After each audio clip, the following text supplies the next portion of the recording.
আসসালামু আলাইকুম প্রিয় দর্শক, অন্য মঞ্চের আলোচনায় আজকে আমাদের অতিথি হিসেবে আছেন দিল্লিতে থাকা বাংলাদেশের সাবেক প্রধানমন্ত্রী শেখ হাসিনা কি দেশে ফিরছেন।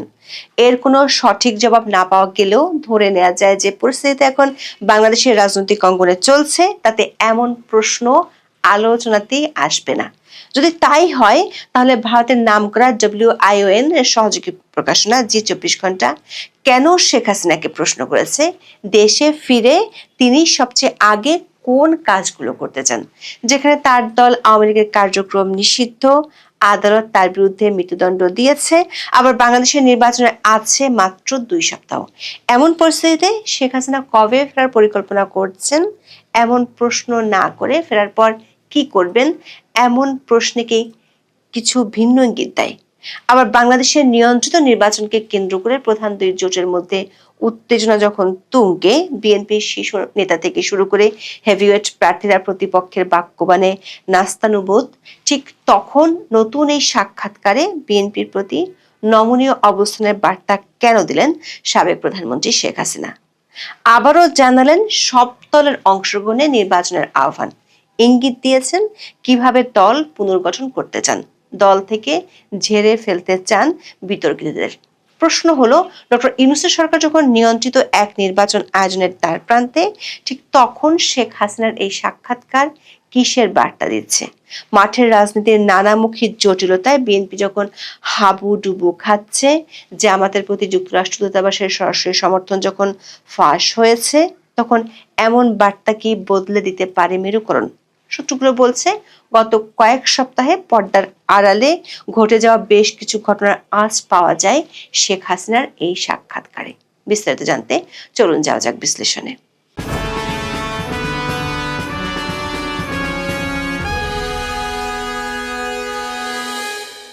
জি24কে দেয়া বড়সড় এই সাক্ষাৎকারে বাংলাদেশের সাবেক প্রধানমন্ত্রী শেখ হাসিনাকে প্রথম যে প্রশ্নটি করা হয়েছে সেটি হলো, বাংলাদেশে অবতরণের পর আপনার অগ্রাধিকার কি হবে? দর্শক, একটি সাক্ষাৎকার প্রথম প্রশ্ন হিসেবে এই প্রশ্নটি বেশ আলোচনার দাবি করে, কারণ যাকে এই প্রশ্নটি করা হয়েছে তার বিরুদ্ধে বাংলাদেশের কোর্টের দেয়া মৃত্যুদণ্ডের রায় আছে, তাকে বাংলাদেশের অন্তর্বর্তী সরকার বেশ কয়েকবার ভারত সরকারের কাছে ফেরত চেয়েছে, কিন্তু ভারত সরকার সে আবেদনে কোনো সাড়াই দেয়নি। এমন পরিস্থিতিতে শেখ হাসিনাকে কেন এমন প্রশ্ন করা হলো, যেটির অর্থ হলো শেখ হাসিনা বাংলাদেশে ফিরে গিয়ে কোন বিষয়কে প্রাধান্য দিবেন? দর্শক, সবাই জানে 2024 সালের 5ই আগস্ট আন্দোলনের মুখে আওয়ামী লীগের ক্ষমতা হারানোর পর থেকে বাংলাদেশের সাবেক প্রধানমন্ত্রী শেখ হাসিনা দিল্লিতে আছেন। তার বিরুদ্ধে আন্তর্জাতিক অপরাধ ট্রাইব্যুনালের প্রথম মামলা হয় ওই বছরের 17ই অক্টোবর। তারপর অভিযোগ গঠনের মধ্য দিয়ে শুরু হয়েছিল বিচার। সবশেষে 397 দিনের মধ্যে তার বিরুদ্ধে গত বছরের 17ই নভেম্বর আদালত মৃত্যুদণ্ডের রায় দেন। শেখ হাসিনার বিরুদ্ধে এই পর্যন্ত বাংলাদেশে দায়ের হওয়া মামলার সংখ্যা হলো 583টি। দেশের এমন কোনো থানা নেই যেখানে শেখ হাসিনার বিরুদ্ধে মামলা দায়ের হয়নি। এরই মধ্যে বাংলাদেশের অন্তর্বর্তী সরকার কমপক্ষে 2বার শেখ হাসিনাকে ফেরত দেওয়ার জন্য ভারতের কাছে কূটনৈতিক চ্যানেলে ভার্বাল নোট পাঠিয়েছিল। আবার শেখ হাসিনা ও আওয়ামী লীগের পক্ষ থেকে বলা হয়, 2024 সালের 5ই আগস্ট তার জীবনের ঝুঁকি থাকায় তিনি ভারতে চলে গিয়েছিলেন। দলটির পক্ষ থেকে অভিযোগ করা হয়, শেখ হাসিনাকে হত্যার জন্য ষড়যন্ত্রকারীরা পরিকল্পনা করেছিল। এমন পরিস্থিতিতে ভারতে গিয়ে 17 মাসের বেশি তিনি দিল্লিতে আছেন। এরই মধ্যে তিনি ভারতীয় একাধিক আন্তর্জাতিক গণমাধ্যমে সাক্ষাৎকারও দিয়েছেন। এসব সাক্ষাৎকারে অধ্যাপক ইউনূস ও অন্তর্বর্তী সরকারের সমালোচনা, আওয়ামী লীগকে নিষিদ্ধ করা এবং বাংলাদেশের সংখ্যালঘু সহ তার দলের নেতাকর্মীদের নির্যাতনের প্রসঙ্গই বেশি উঠে এসেছে।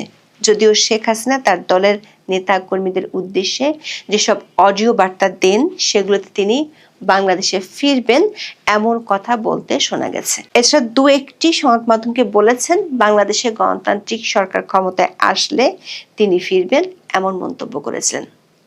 WION এর সহযোগী প্রকাশনা জি24 ঘন্টার সাক্ষাৎকারটি সেদিক থেকে বেশ ভিন্ন। তাদের প্রথম প্রশ্নটি ছিল, বাংলাদেশে অবতরণের পর আপনার অগ্রাধিকার কি হবে?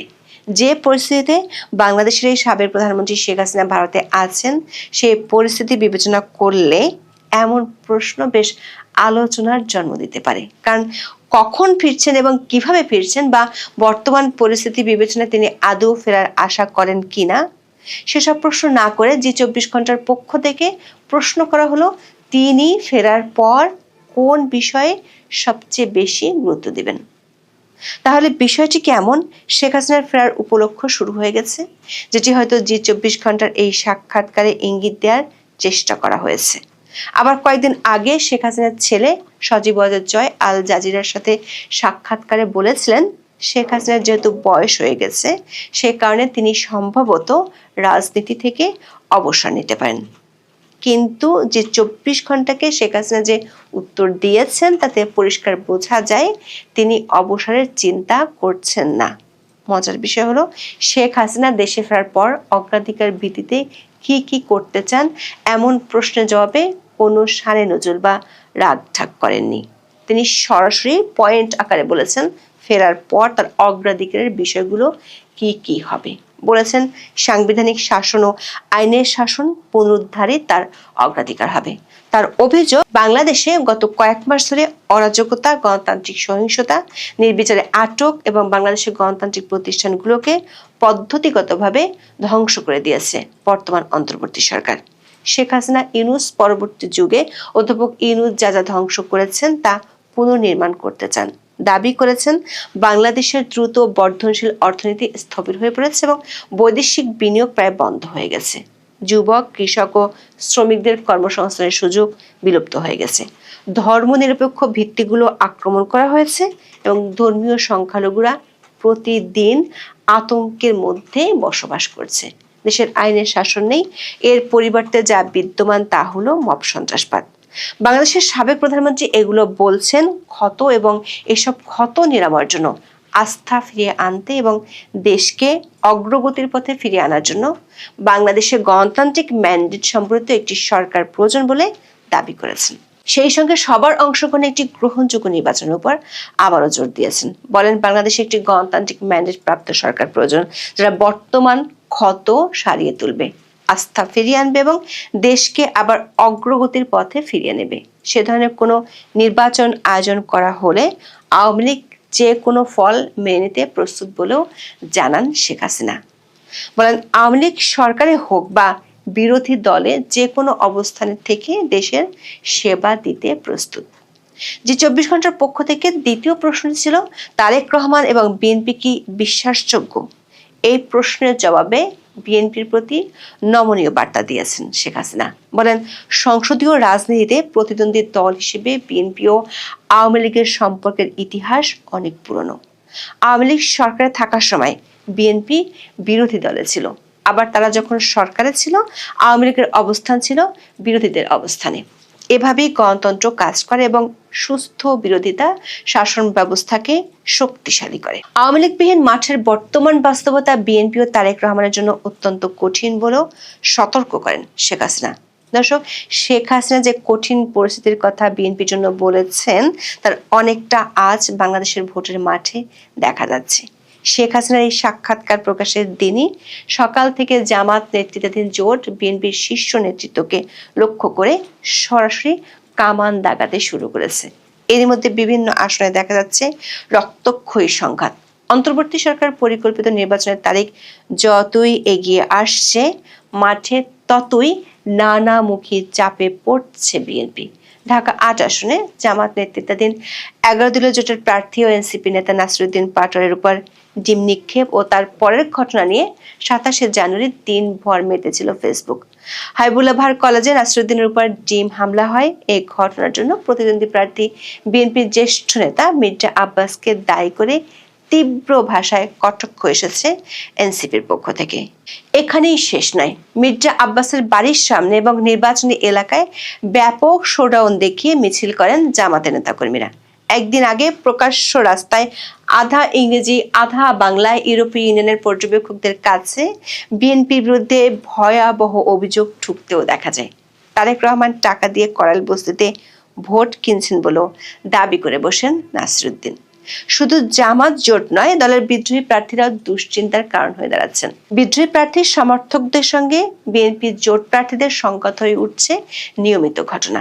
ময়মনসিংহের ভালুকায় 25শে জানুয়ারি বিএনপির প্রার্থী ও বিদ্রোহী প্রার্থীর সমর্থকদের ব্যাপক সংঘর্ষ হয়। পরদিন পটুয়াখালী 3 আসনে বিএনপি জোটের প্রার্থী নুরুল হক নূরের সমর্থকদের সঙ্গে বিদ্রোহী হাসান মামুনের সমর্থকদের সংঘর্ষ হয়। শরীয়তপুর 2 আসনে 27শে জানুয়ারি বিএনপি ও জামাত সমর্থকদের সংঘর্ষে আহত হন কমপক্ষে 12 জন। শেখ হাসিনা বলেছেন, তারেক রহমান 17 বছর লন্ডনে আরামদায়ক নির্বাসন জীবন কাটিয়েছেন। তবে যে কোনো নেতৃত্বের জন্য জবাবদিহি ও সরাসরি মাঠে উপস্থিত থাকা প্রয়োজন। বিদেশ থেকে নির্দেশনা দেয়া এবং তারপর পরিস্থিতি অনুকূলে এলে হঠাৎ ফিরে এসে নিয়ন্ত্রণ নেওয়া খুব কঠিন। স্বল্প মেয়াদী স্বার্থে উগ্রবাদী গোষ্ঠীর সঙ্গে বিএনপির একাত্ম হওয়ার প্রবণতা উদ্বেগজনক বলে মন্তব্য করেন আওয়ামী লীগ সভানেত্রী শেখ হাসিনা। বলেন, ইতিমধ্যে দেখা গেছে বিএনপি কর্মীরা ভোটারদের বাড়িতে গিয়ে ভয় ভীতি দেখাচ্ছেন, ভোট দিতে বাধ্য করতে তারা সহিংসতার হুমকি দিচ্ছেন। এটি কোনো গণতন্ত্র নয়, বরং জবরদস্তি। বিএনপির উদ্দেশ্যে যথাযথ সংসদীয় গণতন্ত্র পুনঃপ্রতিষ্ঠা করার ভূমিকা রাখার আহ্বান জানান শেখ হাসিনা। সেক্ষেত্রে বিরোধী দলের আসনে বসতেও আওয়ামী লীগের আপত্তি না থাকার ইঙ্গিত দেন। বলেন, প্রকৃত বিরোধী দল ছাড়া সংসদ আদৌ কোনো সংসদ নয়। সাক্ষাৎকারে বিএনপির প্রয়াত চেয়ারপারসন বেগম খালেদা জিয়ার সম্পর্কে সম্মানসূচক প্রতিক্রিয়া জানাতেও দেখা গেছে। খালেদা জিয়ার প্রতি শেষ শ্রদ্ধা জানাতে ভারতের পররাষ্ট্রমন্ত্রী জয়শঙ্করের ঢাকা আসার ঘটনাকে শেখ হাসিনা দেখছেন স্বাভাবিক কূটনৈতিক শিষ্টাচার হিসেবে। এই সংক্রান্ত প্রশ্নের জবাবে বলেন, ভারতের পদক্ষেপটি ছিল একজন সাবেক সরকার প্রধানের প্রতি কূটনৈতিক সৌজন্য ও সম্মান প্রদর্শনের অংশ। খালেদা জিয়ার রাজনৈতিক জীবনের ভূমিকা অস্বীকার করার উপায় নেই। জাতির প্রতি তার অবদান ছিল গুরুত্বপূর্ণ। তার মৃত্যুতে পরিবার এবং শোকাহত সমর্থকদের প্রতি সমবেদনা জানান আওয়ামী লীগের সভানেত্রী। এরপরে তিনি বাংলাদেশে ভারতের মৌলিক স্বার্থ অপরিবর্তিত আছে মন্তব্য করেন। বলেন, ভারত বাংলাদেশে একটি নির্ভরযোগ্য অংশীদার চায়, যারা স্থিতিশীলতা বজায় রাখতে পারে, সংখ্যালঘুদের সুরক্ষা দিতে পারে, প্রতিশ্রুতি রক্ষা করতে পারে এবং আঞ্চলিক সহযোগিতা অব্যাহত রাখতে সক্ষম। বর্তমানে সেই অবস্থাটি নেই দাবি করে শেখ হাসিনা বলেন, উগ্রবাদীরা ধর্মীয় সংখ্যালঘুদের আতঙ্কের মাঝে রেখেছে। তারা সাংবাদিকদের হুমকি দিচ্ছে এবং কূটনৈতিক স্থাপনায় হামলা চালাচ্ছে। এটি বাংলাদেশ ভারত কোনো দেশেরই স্বার্থ রক্ষা করছে না। তবে তিনি বিশ্বাস করেন, একদিন দুই দেশের স্বাভাবিক অংশীদারিত্ব পুনরুদ্ধার হবে। জি24-এর একটি প্রশ্ন ছিল বাংলাদেশের রাজনীতিতে কোণঠাসা হয়ে পড়া আওয়ামী লীগের পুনর্গঠন নিয়ে। শেখ হাসিনা জবাবে আওয়ামী লীগের নেতৃত্ব পুনর্গঠনের উদ্যোগ নেওয়ার ইঙ্গিত পাওয়া গেছে। তিনি দাবি করেছেন, আওয়ামী লীগ কখনোই একটি পরিবারের দল ছিল না। এটি কোটি কোটি বাংলাদেশের দল, যারা গণতন্ত্র, স্বাধীনতা এবং 1971 সালের মূল্যবোধে বিশ্বাস করে। তবে বর্তমান সংকট দলের কোথায় কোথায় সংস্কার প্রয়োজন তা দেখিয়ে দিয়েছে। শেখ হাসিনা বলেছেন, তিনি কোন ধরনের নেতা খুঁজছেন দল পুনর্গঠনের জন্য। বলেছেন, এখন এমন নেতাদের প্রয়োজন যারা নতুন প্রজন্মের সঙ্গে সংযোগ স্থাপন করতে পারেন। তারা শহর ও গ্রামীণ এলাকায় তরুণদের চ্যালেঞ্জগুলো বুঝতেও সক্ষম হবেন।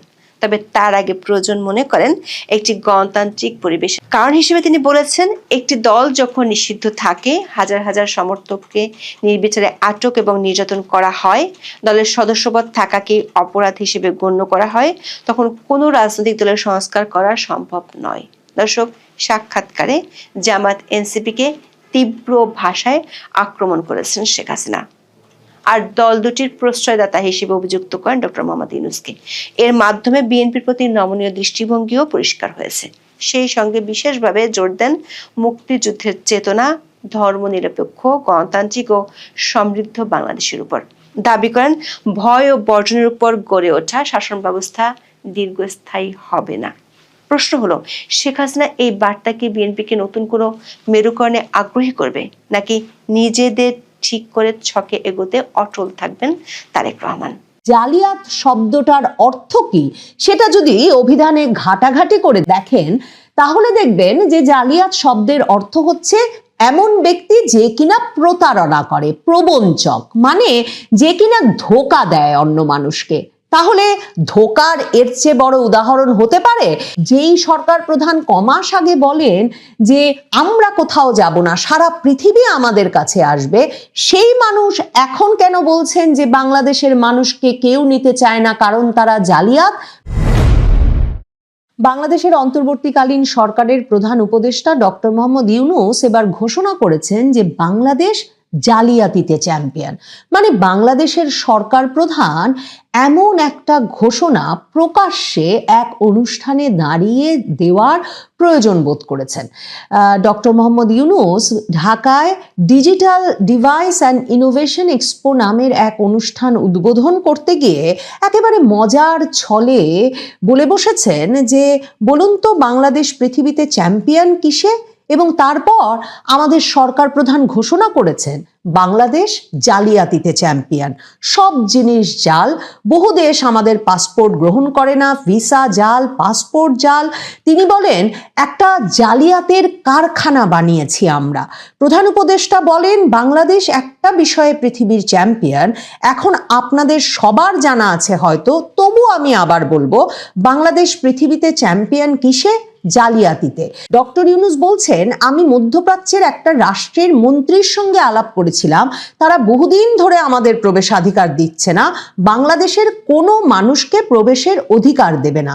মানে ভাবা যায়, এই ডক্টর মোহাম্মদ ইউনূস জুলাই সনদ স্বাক্ষরের দিন সংসদ ভবনের দক্ষিণ প্লাজায় যে বিরাট শামিয়ানা বেঁধে তারা জুলাই সনদ স্বাক্ষর অনুষ্ঠান করলেন, যে অনুষ্ঠানে এই অক্টোবরের 17 তারিখ কয়েক মাস আগে দাঁড়িয়ে প্রধান উপদেষ্টা ঘোষণা দিলেন যে জুলাই সনদ স্বাক্ষরের মাধ্যমে বাংলাদেশ বর্বরতা থেকে সভ্যতায় এলো, সেই অনুষ্ঠানে তো ডক্টর মোহাম্মদ ইউনূস ঘোষণা করেছিলেন যে এখানে 18 কোটি মানুষের মধ্যে অর্ধেক মানুষ হলো 27 বছরের নিচে, এটাই আমাদের সবচেয়ে বড় সম্পদ, এবং সারা দুনিয়া অবাক বিস্ময়ে নাকি আমাদের দিকে তাকিয়ে আছে কখন আমরা তাদের সাহায্য করব এই তরুণদেরকে পাঠিয়ে, কারণ সারা দুনিয়াতে তরুণদের অভাব। মনে আছে আমাদের এই সরকার প্রধান তখন আমাদেরকে বলেছিলেন যে শুধু বাংলাদেশ না, পৃথিবীকে পরিবর্তন করার সুযোগ নাকি আমাদের কাছে চলে এসেছে, এবং তিনি বলেছিলেন আমাদের কাছে দরখাস্ত আসছে, আমাদের কাছে এতজন পাঠান, আমাদের কাছে যত পারেন পাঠান। মানে ডক্টর ইউনূসের কাছে তখন অক্টোবর মাসে দরখাস্ত আসছিল, এবং তিনি বলছেন এটা তো 2025 সালের কথা, 2026 সালে কি বলবে, 2027 সালে কি বলবে? তখন নাকি হাত জোড় করে করে বিশ্বের বিভিন্ন দেশ থেকে আসবে আর বলবে আপনাদের তরুণদের আমাদের কাছে পাঠান, আমাদের কাছে পাঠান, কারণ এত তাজা শক্তি দিতে পারে, এত সৃজনশীল মানুষ দিতে পারে, এত বিশ্বস্ত মানুষ দিতে পারে। আমি কিন্তু কোট করে পড়ছি, ডক্টর ইউনূস অক্টোবরেও বললেন এত সৃজনশীল, এত তাজা শক্তির, এত বিশ্বস্ত মানুষ দিতে পারে এমন দেশ খুঁজে পাওয়া যাবে না। আর এখন এই জানুয়ারি মাসে এসে তিনি বলছেন বাংলাদেশ একটা জালিয়াতের কারখানা, এবং এই দেশের কোনো মানুষকে পৃথিবীর কোনো দেশ নিতে চায় না, এবং তাকে বিভিন্ন দেশের মন্ত্রী মিনিস্টাররা এসব কথা বলছেন। কখন যে তার সঙ্গে এসব মন্ত্রী মিনিস্টারের সাক্ষাৎ হচ্ছে সে এক প্রশ্ন বটে, কারণ বেশিরভাগ দেশেই যখন তিনি রাষ্ট্রীয় সফরে যান, আপনারা জানেন যে সেসব দেশের সরকার প্রধানের সাক্ষাৎ পাওয়া তো দূরের কথা, মন্ত্রী মিনিস্টার কারো সাক্ষাৎই তিনি পান না। অথচ এই ডক্টর ইউনূসই অক্টোবরে বলেন তার কাছে দরখাস্ত জমে গেছে বাংলাদেশের তরুণদেরকে যাতে তিনি বিভিন্ন দেশে রপ্তানি করতে পারেন, আবার তিনি এসে জানুয়ারি মাসে বলছেন এটা একটা জালিয়াতের কারখানা, কাজেই কেউ নিতে চায় না। কারণ গত কমাসে বাংলাদেশের জন্য সকল দেশের দুয়ার বন্ধ হয়ে গেছে। যুক্তরাষ্ট্র, যুক্তরাজ্য এসব দেশে যাওয়ার পথ তো একরকম রুদ্ধ হয়েছে বটেই, এমনকি থাইল্যান্ড, মালয়েশিয়া এসব দেশেরও ভিসা পাওয়া যাচ্ছে না, ভিসা পাওয়া যাচ্ছে না, সিঙ্গাপুর, ভিয়েতনামেরও, এমনকি নেপাল, ভুটানেও গিয়ে পৌঁছানোর পর আবার ফিরতি প্লেনে বাংলাদেশিদেরকে পাঠিয়ে দেওয়া হচ্ছে এই ইউনূস আমলে। আমি এই যে আমাদের সকলকে ঢালাও হারে পুরো দেশকে তিনি জালিয়াত বলে দিলেন, এটা শুনে ভাবছিলাম যে দুর্নীতিতে বিশ্ব চ্যাম্পিয়ন ঘোষণা করার পর কোন আমলে বাংলাদেশ পরপর দুর্নীতিতে চ্যাম্পিয়ন হয়েছিল, সেই কালিমা যদি সারা জীবনভর ওই সরকারকে বহন করতে হয়, মানে বিএনপি সরকারকে, খালেদা জিয়ার সরকারকে বহন করতে হয়, তাহলে এই দুর্নাম যে কোন সময়ে বাংলাদেশ জালিয়াতের চ্যাম্পিয়ন হয়ে উঠল এবং সরকার প্রধান নিজেই সেই স্বীকৃতি দেওয়ার প্রয়োজন বোধ করলেন ঢাকার সম্মেলন কেন্দ্রে দাঁড়িয়ে অভ্যাগত সুধীর সামনে, তাহলে সে দায় কেন ডক্টর মোহাম্মদ ইউনূস নেবেন না? জালিয়াত শব্দটার অর্থ কি সেটা যদি অভিধানে ঘাটাঘাটি করে দেখেন তাহলে দেখবেন যে জালিয়াত শব্দের অর্থ হচ্ছে এমন ব্যক্তি যে কিনা প্রতারণা করে, প্রবঞ্চক, মানে যে কিনা ধোঁকা দেয় অন্য মানুষকে। তাহলে ধোঁকার এর চেয়ে বড় উদাহরণ হতে পারে? যেই সরকার প্রধান কমাস আগে বলেন যে আমরা কোথাও যাব না, সারা পৃথিবী আমাদের কাছে আসবে, সেই মানুষ এখন কেন বলছেন যে বাংলাদেশের মানুষকে কেউ নিতে চায় না কারণ তারা জালিয়াত? মানে কে কাকে প্রতারণা করছে? প্রতারণার ভার মানে কোন দিকে বেশি? আর কে কাকে জালিয়াত বলছে? এই প্রশ্নগুলো নিশ্চিতভাবে ডক্টর মোহাম্মদ ইউনূস যখন এমন একটা অপমানজনক কথা বাংলাদেশের বাকি মানুষের উদ্দেশ্যে বললেন তখন নিশ্চয়ই মনে জাগে। ডক্টর মোহাম্মদ ইউনূস হচ্ছেন ওই মানুষ যিনি কিনা বহু বহু দশক ধরে পৃথিবীর দেশে দেশে দারিদ্রকে জাদুঘরে পাঠিয়ে দেব এমন একটা প্রতারণামূলক প্রতিশ্রুতি, মানে যেটা উনি নিজে জানেন যে কখনো সম্ভব নয়, সেই প্রতারণামূলক প্রতিশ্রুতির গল্প পৃথিবীর দেশে দেশে ছড়িয়ে কিংবা 3-0 তত্ত্ব পৃথিবীর দেশে দেশে দিয়ে তিনি একরকম করে খাচ্ছিলেন। সে কারণেই সম্ভবত মুখে যা আসে সেটাই বলে দিতে ডক্টর মোহাম্মদ ইউনূসের একটুও বাধে না। এই অনুষ্ঠানে, ঢাকার এই অনুষ্ঠানেই যেখানে তিনি বাংলাদেশের সাধারণ মানুষকে জালিয়াত বললেন, সেই অনুষ্ঠানেই তিনি বলে বসেছেন যে সরকারি কর্মকর্তাদের 5 বছরের বেশি চাকরি করা উচিত না। তিনি বলেছেন যে তাহলে নাকি তাদের মাইন্ড সেট হয়ে যায়, সৃজনশীলতা নষ্ট হয়, কাজেই সরকারের প্রতিটা প্রতিষ্ঠানকে 10 বছর পর পর নতুন করে শুরু করা উচিত, কারণ সময়ের সঙ্গে সঙ্গে লক্ষ্য পরিবর্তন হলেও মানুষরা সেই প্রতিষ্ঠান পুরনো ধ্যান ধারণা নিয়ে বসে রয়েছেন। ভাবুন তো কোন ব্যক্তি এমন কথা বলছেন যে সরকারি চাকরিও নাকি 5 বছরের বেশি কোনো কর্মকর্তার করা উচিত না, 10 বছর পর পর নতুন করে প্রতিটি প্রতিষ্ঠানের নিজেদের গড়ে তোলা উচিত। সেই ব্যক্তি বলছেন যিনি কিনা বছরের পর বছর বাংলাদেশের সরকারের সঙ্গে মামলা লড়েছেন, পৃথিবীর বিভিন্ন দেশের প্রভাবশালী মানুষদের দিয়ে বাংলাদেশ সরকারের উপর চাপ প্রয়োগ করেছেন এবং এরপর বাংলাদেশ সরকারকে ফেলেই দিয়েছেন। সেই অভিযোগে, সেই ক্ষোভে যে তাকে 65 বছর বয়সে বাংলাদেশের ব্যাংক পরিচালনার যে নীতিমালা, সেই নীতিমালা অনুযায়ী গ্রামীণ ব্যাংকের প্রধান ব্যবস্থাপকের পদ থেকে সরকার সরে যেতে বলেছিল। মানে 65 বছর বয়সেও তিনি কিন্তু মনে করেন নাই তার প্রতিষ্ঠানের নতুন করে শুরু করার প্রয়োজন আছে, কিন্তু একরকম প্রলাপের মতো তিনি ঘর ভর্তি, মিলনায়তন ভর্তি লোকের সামনে এ জ্ঞান দিয়ে দিলেন যে সরকারি চাকুরিদেরও 5 বছরের বেশি চাকরি করা উচিত না। ডক্টর ইউনূস হচ্ছেন সেই ব্যক্তি যেই ব্যক্তি এই সেপ্টেম্বরে মেহেদী হাসান খান, আল জাজিরার সাবেক সাংবাদিক, তার সঙ্গে তার অনলাইন প্ল্যাটফর্মে এক সাক্ষাৎকারে বলে এসেছেন নিজের 85 বছর বয়সে যে অনেকেই নাকি তাকে 5 বছর, 10 বছর, আরো 50 বছর বাংলাদেশের ক্ষমতায় থাকতে বলছে। এবং সেই সাক্ষাৎকারে তিনি এমন কথাও বলেছিলেন যে কই, তাকে তো কেউ কোনো মেয়াদ ঠিক করে দেয়নি, কাজেই অন্তর্বর্তীকালীন সরকার কবে যাবে এ প্রশ্ন করা ওই বিদেশি সাংবাদিকের অসঙ্গত হচ্ছে। ডক্টর মোহাম্মদ ইউনূস সেই সাক্ষাৎকারে এর পাশাপাশি মেহেদী হাসান খান যখন বলেছিলেন যে আপনার কি অবসরও নিতে ইচ্ছা করে না, উনি বলেছিলেন উনি অবসরের কনসেপ্টে বিশ্বাস করেন না। ভাবতে পারেন, যেই ব্যক্তি 85 বছর বয়সে পৃথিবীতে কোনো এক সঞ্জীবনী সুধা আবিষ্কৃত হয়ে যাবে সে কথা ভেবে ভাবছেন আরো 50 বছরও তিনি দেশ শাসন করতে পারেন, সেই ব্যক্তি কিনা অন্যদের জ্ঞান দিচ্ছেন তাদের পদ আঁকড়ে থাকা উচিত না, 5 বছরের বেশি সরকারি চাকরি করা উচিত না। ডক্টর মোহাম্মদ ইউনূস একটা মুখস্থ কথা এই বক্তৃতাতেও বলেছেন, মানে সারা দেশকে তিনি জালিয়াত বলেছেন, অথচ হঠাৎ করে তিনি বলেছেন যে ওই তরুণদের কথা, যেই তরুণদেরকে নেওয়ার জন্য নাকি বাংলাদেশের সামনে লাইন পড়ে গেছে, তিনি বলেছেন জুলাই আন্দোলনকারীরাই একদিন বিশ্বে নেতৃত্ব দেবে। মানে যেই জুলাই আন্দোলনকারীদের এখন দেখা যাচ্ছে তারা দলের নেতৃত্ব দিতে পারছে না, 20-25 জন নেতাকে যে আমরা চিনেছিলাম তারা মোটামুটি 5-6টি ধারায় বিভক্ত হয়ে পড়েছে, যে 20-30 জন এখন জামায়াতের ছায়াতলে গিয়ে মনোনয়ন নিয়ে নির্বাচন করার চেষ্টা করছেন, তারা রাস্তায় বের হলেই ডিম খাচ্ছেন। অথচ ডক্টর মোহাম্মদ ইউনূস বলছেন এরা তো দেশে আটকে থাকবেন না, এই জুলাই আন্দোলনকারীরা নাকি বিশ্বে নেতৃত্ব দেবেন। তবে এ বিষয়টা তিনি ব্যাখ্যা করে বোঝান নাই যে জালিয়াতের চ্যাম্পিয়ন বাংলাদেশের একটা আন্দোলনের নেতৃত্ব দানকারীরা কেন, কি কারণে বিশ্বে নেতৃত্ব দেওয়ার সুযোগ পাবেন। জালিয়াতির অর্থ বলছিলাম প্রতারণা করা, প্রবঞ্চনা করা। ডক্টর মোহাম্মদ ইউনূস যেদিন বাংলাদেশকে জালিয়াত আখ্যা দিয়ে শিরোনাম হয়েছেন, সেদিন বাংলাদেশের শীর্ষস্থানীয় পত্রিকা বণিক বার্তায় একটা শিরোনাম ছিল যেখানে বলা হচ্ছে যে বাংলাদেশের এই অন্তর্বর্তীকালীন সরকার, যারা কিনা নিজেদেরকে একটা নিরপেক্ষ অরাজনৈতিক সরকার হিসেবে দাবি করে, সেই সরকার 2,12,000 কোটি টাকার নতুন প্রকল্প গ্রহণ করেছে এবং সেই 2,12,000 কোটি টাকার নতুন প্রকল্পের 42%ই চট্টগ্রামে গ্রহণ করেছে এই ইউনূস সরকার। তার মানে ডক্টর ইউনূস যা উন্নয়ন প্রকল্প নিয়েছেন তার 42%ই তার নিজ এলাকায় নিয়ে গেছেন। ভাগ্যিস বণিক বার্তা বিশ্লেষণ করে দেখায় নাই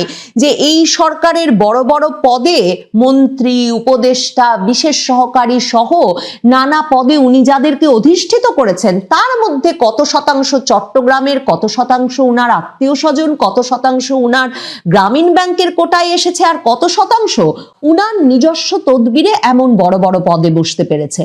ভাবুন তো, একটি লোক তার যদি কোনো রাজনৈতিক উচ্চাশা না থাকে, এই 85 বছর বয়সে তার যদি 12ই ফেব্রুয়ারির পরে সত্যি আবারও তার পুরনো জীবনে ফিরে যাওয়ার কোনো প্রত্যাশা বা লক্ষ্য থাকে, তাহলে কি তার নিজ এলাকায় 42% উন্নয়ন অর্থ খরচ করবার কথা? কোন উচ্চাশায় ডক্টর মোহাম্মদ ইউনূস একের পর এক চুক্তি সই করছেন বিভিন্ন দেশের সঙ্গে, আর কোন উচ্চাশাই বা তিনি তার নিজ এলাকায় এমন এক চোখা উন্নয়নের নীতি গ্রহণ করেছেন? ওই যে বলছিলাম, জালিয়াত হচ্ছে সেই ব্যক্তি যে ব্যক্তি তার কথায় কাজে অন্যকে ধোঁকা দেয়। ডক্টর মোহাম্মদ ইউনূস, মানে আরেক রমজান চলে আসছে, মনে আছে?